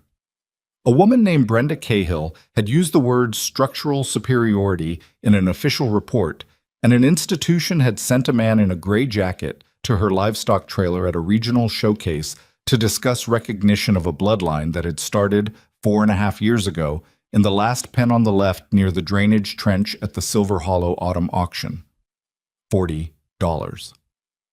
She fell asleep with that thought, the same thought she'd been falling asleep with for 4.5 years, and it still didn't sound like a mistake, and it never would again. Part 5. The greatest value was never the price. The lawyer Harlan recommended was a woman named Claire Ostrander, who worked out of a mid-sized firm in the county seat and had spent 15 years handling agricultural contracts and intellectual property disputes for ranching operations across the region.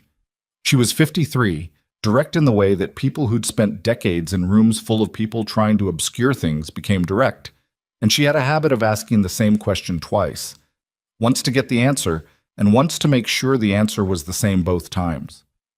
Evelyn liked her immediately. They met on a Thursday in April at Claire's office, which was organized in a way that suggested someone who had more work than space and had made peace with that a long time ago.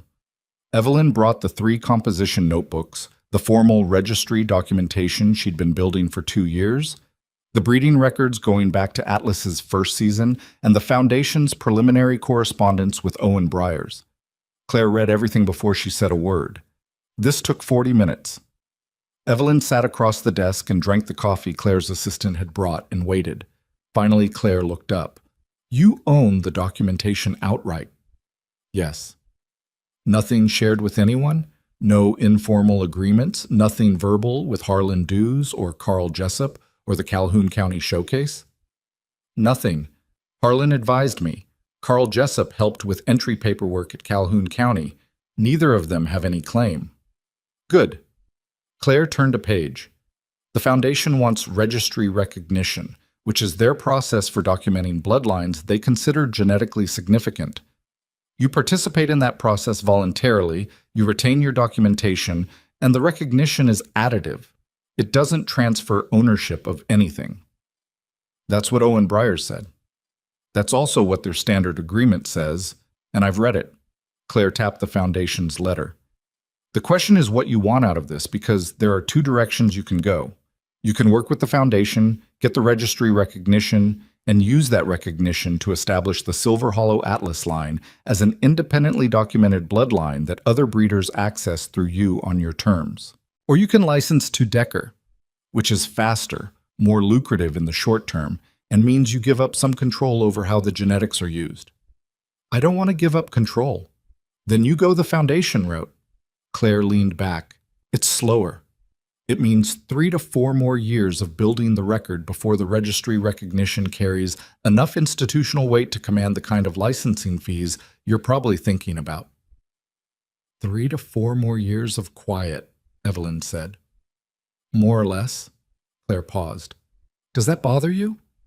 Evelyn thought about the morning she'd driven home from the autumn auction with $40 worth of calf in her trailer and absolute uncertainty in her chest.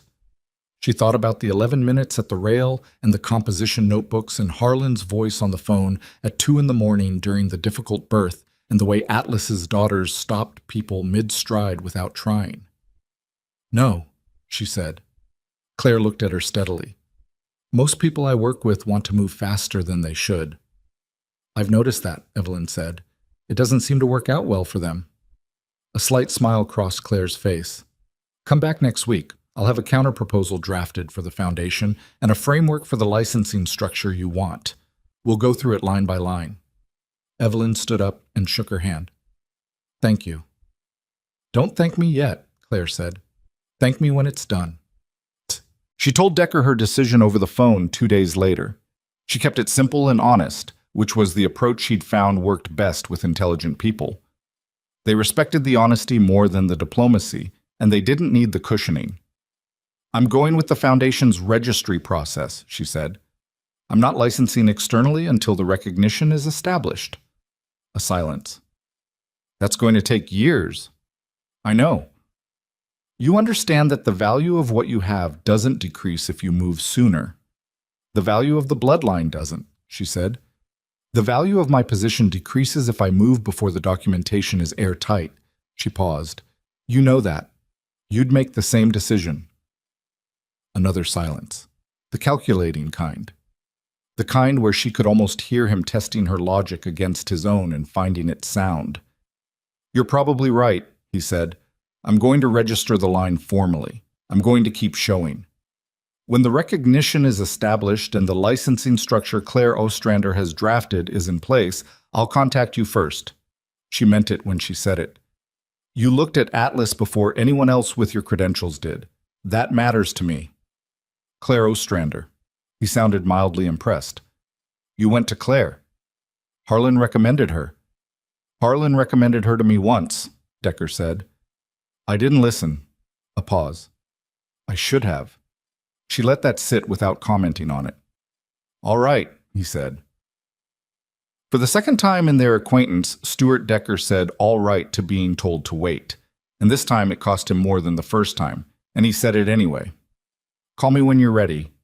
I will, she said. The 6th year changed everything, and it didn't happen in a single moment. It happened the way real changes happened, which was gradually and then suddenly the two speeds existing in the same timeline without contradiction. Atlas turned 7 in the spring of the 6th year, and his daughters were winning. Not occasionally. Consistently.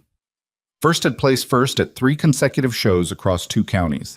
Atlas 003, the 2-year-old heifer who'd placed second at the regional showcase, had placed first at her second and third showings, and had been flagged twice in judges' commentary as exhibiting what one report called generational structural integrity, rarely observed in animals under 4 years of age.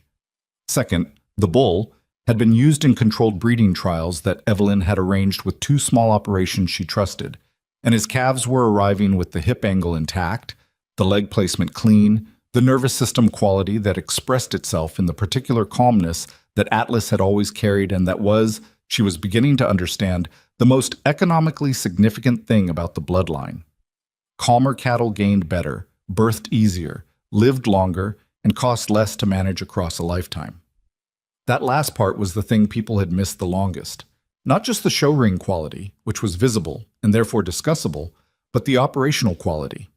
The thing that only showed up over years of daily management, and that didn't photograph well and didn't make auction barn conversation.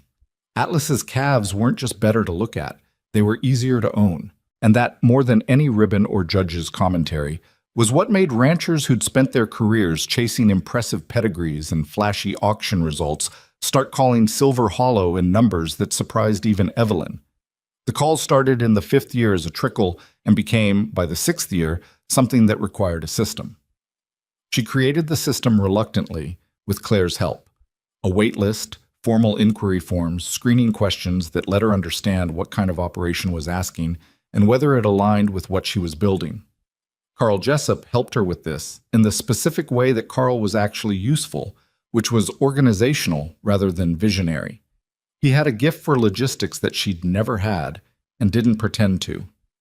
"You need to stop answering the phone yourself," Carl told her on a Tuesday afternoon, when she'd taken 4 calls in 2 hours, and he'd watched her handle them with the patient efficiency of someone who hadn't yet accepted that efficiency wasn't the same as sustainability. "I know who's calling," she said. "I need to hear them myself." "You can't hear all of them yourself forever." She knew that. She didn't say she knew that because admitting it felt like accepting something she wasn't ready to accept.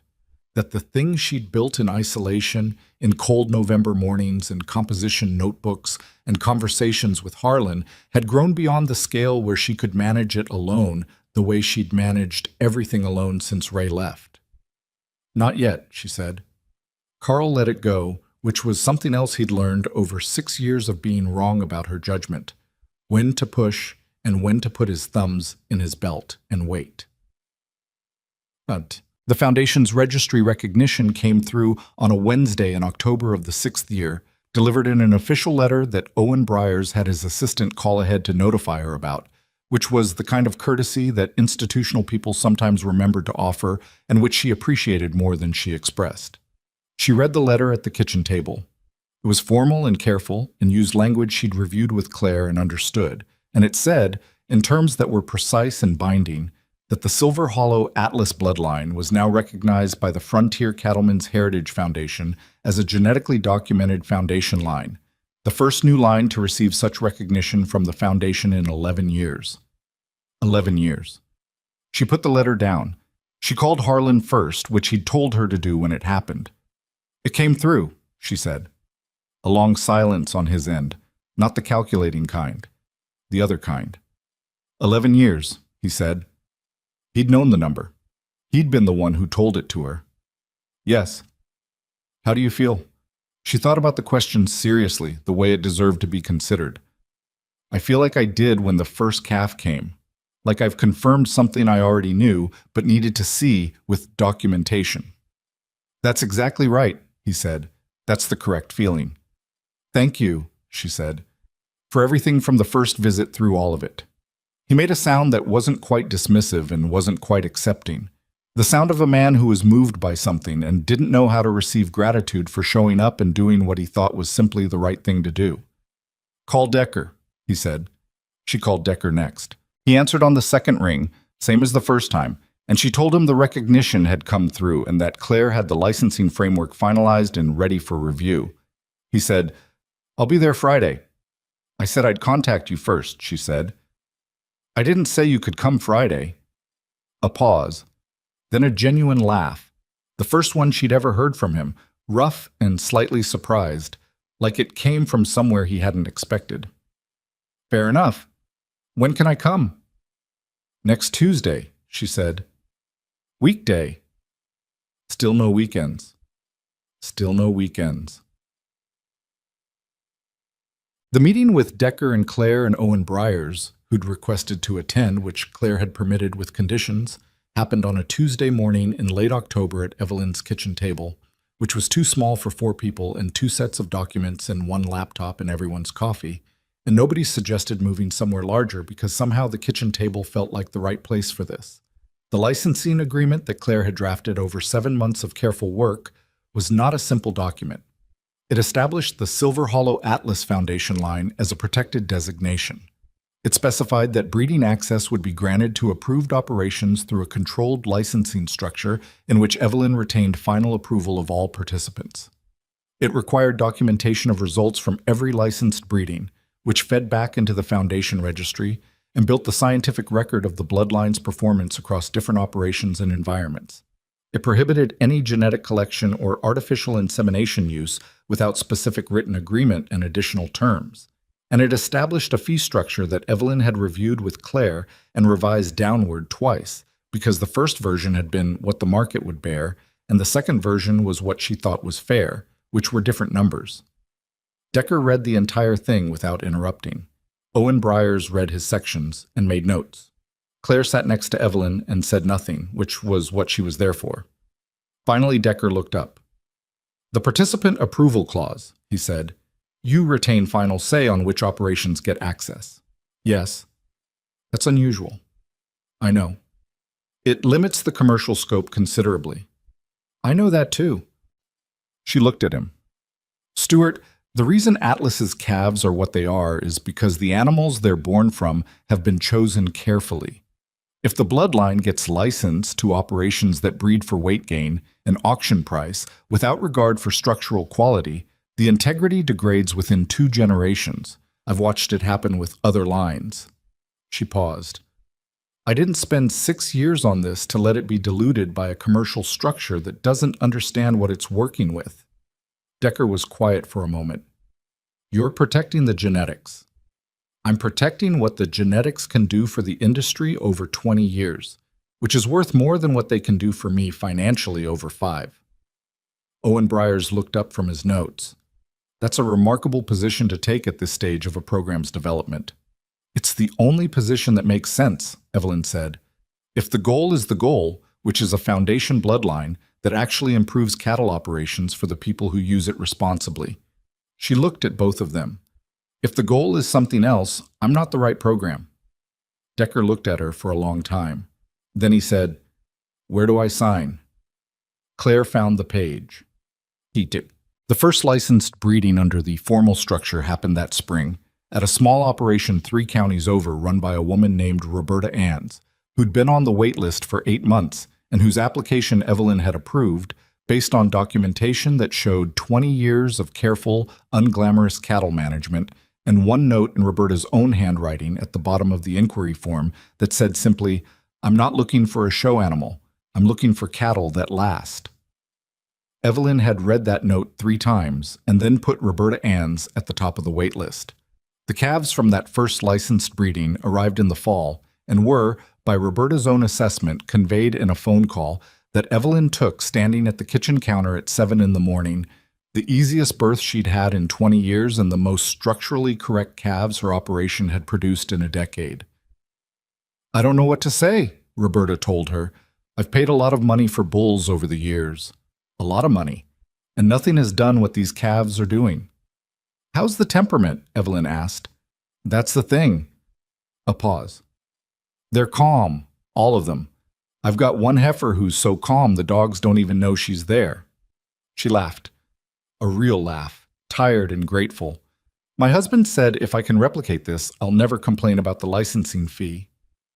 "Good," Evelyn said. "Can I ask you something personal?" "You can ask." "How did you know, when you bought him, before any of this?" A pause. "What made you know?" Evelyn stood at the kitchen counter and looked out the window. Atlas was in the east pasture. He moved more slowly now, not with difficulty, not with the labored quality of an old animal that had lost its quality of motion, but with the measured pace of something that had earned the right to move at its own speed. He was 8 years old. He'd been at Silver Hollow for 7 of those years. His daughters were winning shows. His sons were producing calves that made 20-year ranchers call at 7 in the morning to say they didn't know what to say. "I didn't know," Evelyn said.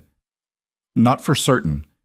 I saw something I thought was worth believing in, and I believed in it, and then I waited long enough to find out whether I was right." Roberta was quiet for a moment. "That's a harder thing to do than it sounds." "Yes," Evelyn said. "It is." Dale Pruitt came by in November. She hadn't invited him.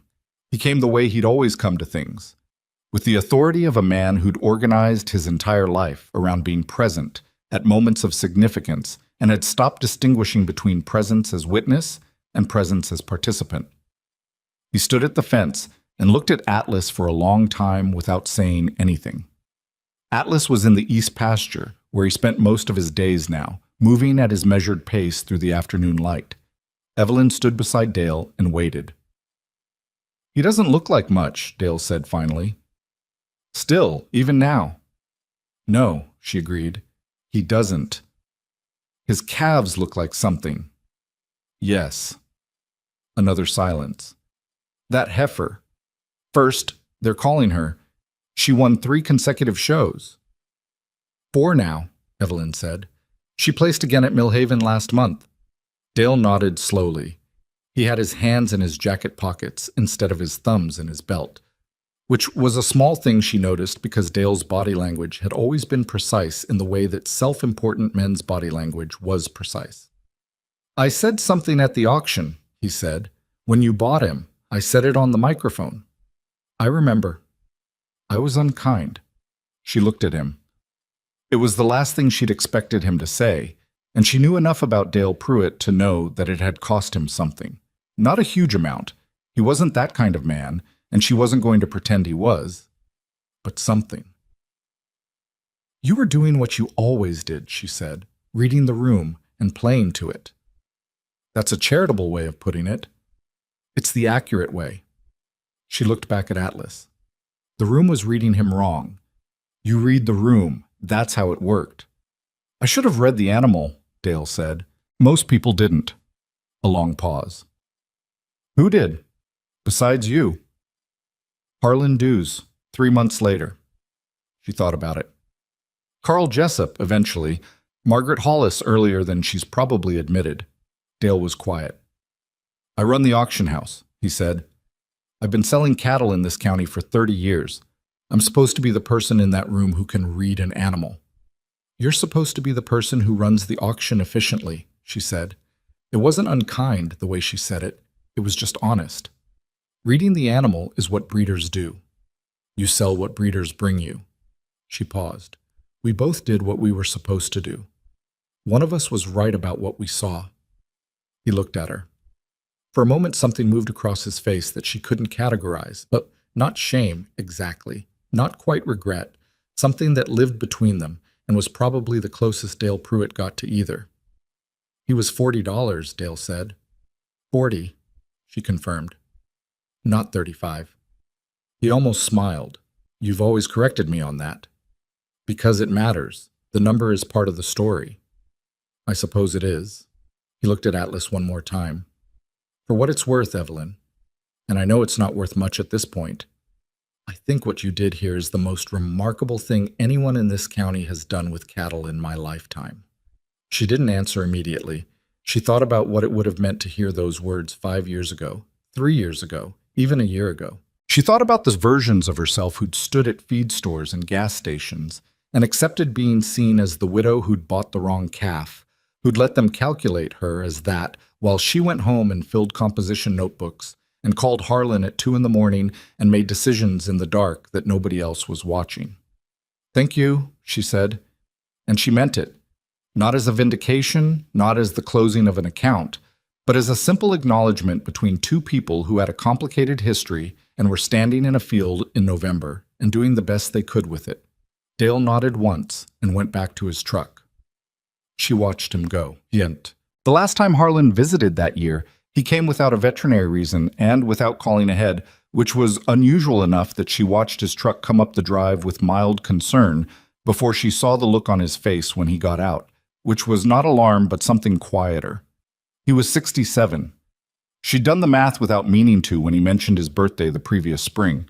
He moved with the slightly deliberate care that men his age moved with when they'd put a lot of miles on themselves and knew it. She made coffee. They sat at the kitchen table. I'm slowing down, he said. It was the most direct thing he'd ever said to her that wasn't about cattle. She waited. Not stopping, but slowing. He turned his coffee cup in his hands. I want to make sure you've got everything you need before I'm not the person you call at 2 a.m. You're still the person I call at 2 a.m. For now. He looked at her. You should be training someone. A younger vet you trust, who can learn the Atlas line specifics, who understands what you're looking at when you look at these animals. She'd been thinking about this and not wanting to think about it, which was a pattern she recognized in herself.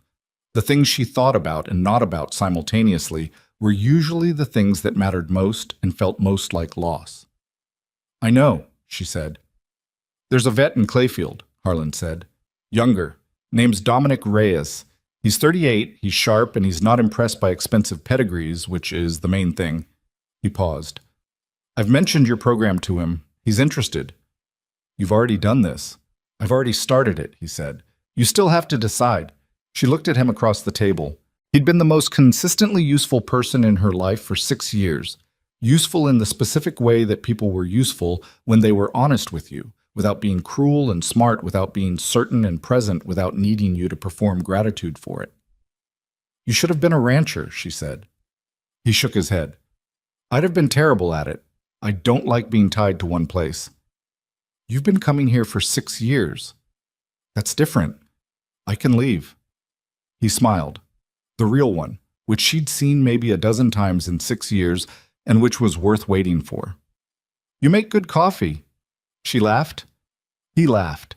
It was one of the better moments of the year, and she filed it away in the part of herself where the good moments went, which was not a notebook, but was just as real.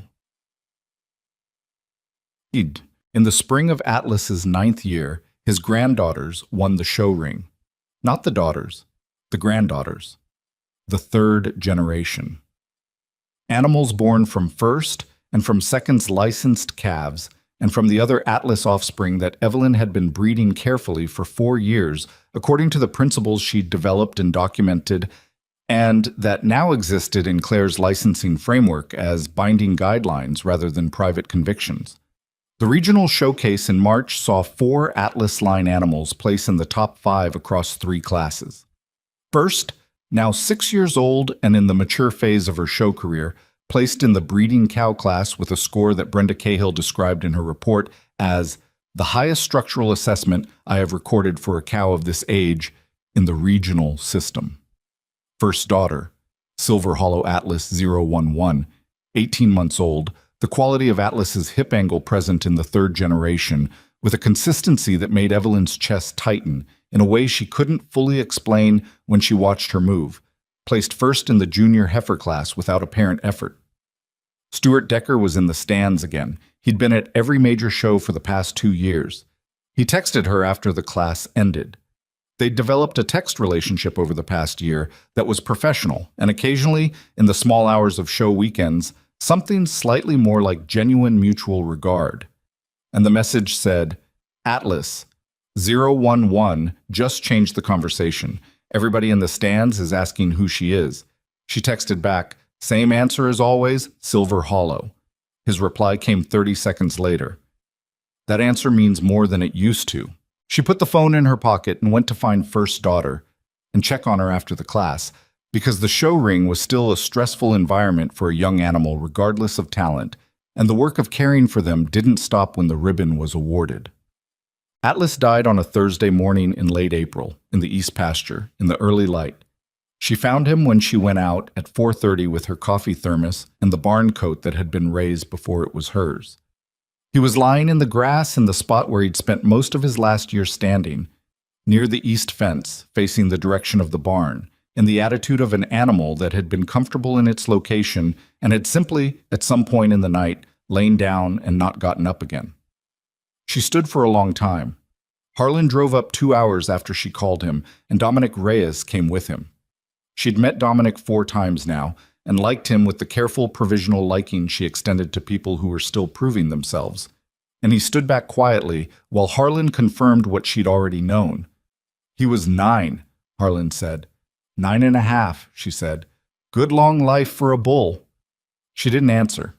She was looking at the East Pasture, where Atlas's daughters and granddaughters grazed in the morning light, with the particular quality of movement that she'd first seen in a single small black calf at the last pen on the left at the Silver Hollow Autumn Auction, 7 years and a different life ago. Carl Jessup came by that afternoon without being called, which told her that word had traveled in the particular fast, quiet way that news traveled in small ranching communities. He stood beside her at the east fence for a while without saying anything useful, which was the most useful thing he'd done in 6 years of trying. Margaret came with a casserole and put it in the refrigerator and sat at the kitchen table with her for an hour and talked about things that had nothing to do with cattle, which was what Evelyn needed and what Margaret somehow always knew to bring.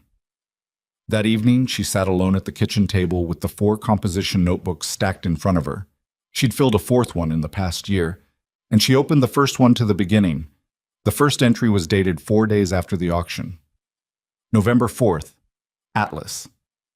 I don't know why I named him that. It seems right. She read forward through the years, the cold mornings and the failed pipe repairs, and the difficult birth and Harlan's voice at 2 in the morning, and the 11 minutes at the rail, and Calhoun County, and the regional showcase, and Decker saying all right, and Claire finding the signature page, and Roberta Ann's calling at 7 in the morning to say she didn't know what to say. She read for a long time. Then she opened to a fresh page at the back of the 4th notebook and wrote the date. She wrote, Atlas died this morning. He was 9.5 years old. He died in the east pasture in the early light, in the place he liked best. His granddaughter placed first at the regional showcase in March. His daughters have produced 23 licensed offspring across 6 operations. The documentation is complete through the 3rd generation. The bloodline will continue. She stopped, looked at what she'd written, added, What I've learned from this, real quality is quiet. It stands still while everything else moves. It doesn't perform, and it doesn't rush, and it doesn't need you to believe in it to be what it is. It just needs someone to stop and look. Really look, past the price and the size and what everybody else has already decided. The looking is the whole thing. Everything else follows from that. She sat back. Outside in the east pasture, Atlas's granddaughters moved through the evening light. Their movement was his movement. Their stillness was his stillness. The hip angle, the leg placement, the nervous system quality that made them calm in crowds and easy in births, and long-lived in a way that showed up in the operational records of 6 ranching operations across the region. All of it was his, and all of it was continuing and would continue long past any single animal's ability to hold it. She closed the notebook. She put it on the shelf with the others, next to Ray's record books with the half-uncoiled spiral binding, next to the thermos with his initials scratched into the side. Then she went outside in the fading April light and stood at the east fence and looked at what $40 and 7 years and every cold morning in between had made. And she thought that the most important thing she'd ever done wasn't the licensing agreement or the foundation recognition or the regional showcase ribbon or any of the things that had names and documents attached to them. The most important thing she'd ever done was stand at a rail in a barn for 11 minutes and refuse to see only what was easy to see. That was the whole of it. That had always been the whole of it. She stood at the fence until the light went, and then she went inside. And the next morning she got up at 4:30 and went back out to the barn. Because the work continued, the way real work always did, beyond any single decision or any single animal or any single life that had carried it forward. The east pasture was full.